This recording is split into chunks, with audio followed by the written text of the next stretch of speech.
Guys, আজকে আমরা চাট মাখা করতে চলেছি। প্রথমে আমরা পেঁয়াজ কুচি দিয়ে তারপর একটা ম্যাজিকের মাধ্যমে এই বুট ভাজাগুলো দিয়ে দেবো। তারপর আমরা এই চিপসগুলোকে ফুটো করে তারপর এই চিপসগুলো দিয়ে দেবো। হ্যাঁ, কী ভাবছেন এখন চাট মাখা হবে? তারপর আমরা জয় চিপসও ম্যাজিক করব। মা, ম্যাজিক হলো না কেন? ম্যাজিক না হলে কি আমাদের হাত তো আছে। এরপর আমরা ম্যাগি মশলা দিয়ে দেবো। ও সরি, ম্যাগি মশলা দিয়ে দেবো। তারপর আমরা চানাচুর দেব। এটা কিন্তু খান সাহেবের চানাচুর, আপনারা এটাই দেবেন। তারপর আবার অন্য মোটা চানাচুর দেবো। দেওয়ার পর ভালো করে আবার দিয়ে দেবো। এবার সস দেব, টমেটো সস।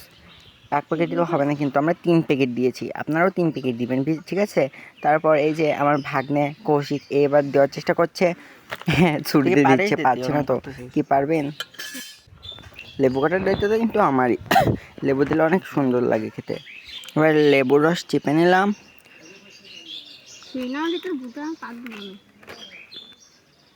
তারপর এখন হাত দিয়ে কুচলিয়ে ভালো করে মাখতে হবে। এমনভাবে মাখতে হবে যে যেন সব কিছুর সাথে লেগে যায়, ঠিক আছে? খুব ভালো করে মাখতে হবে। এখন অল্প একটু চাট হয়েছিল বলে এর মধ্যে আমরা মুড়ি দেব। মুড়ি দিলে একটু ভালো লাগবে।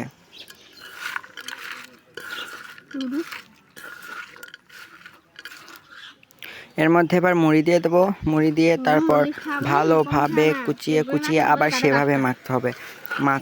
মাখা কিন্তু ভালো হতে হবে। মাখার কিন্তু একটা গুণ আছে, ঠিক আছে? কৌশিক, খেয়ে বল কেমন হয়েছে।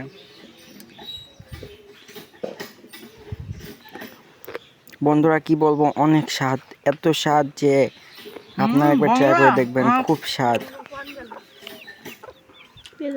প্রচুর। খুব ঝাল লাগছে, প্রচুর ঝাল।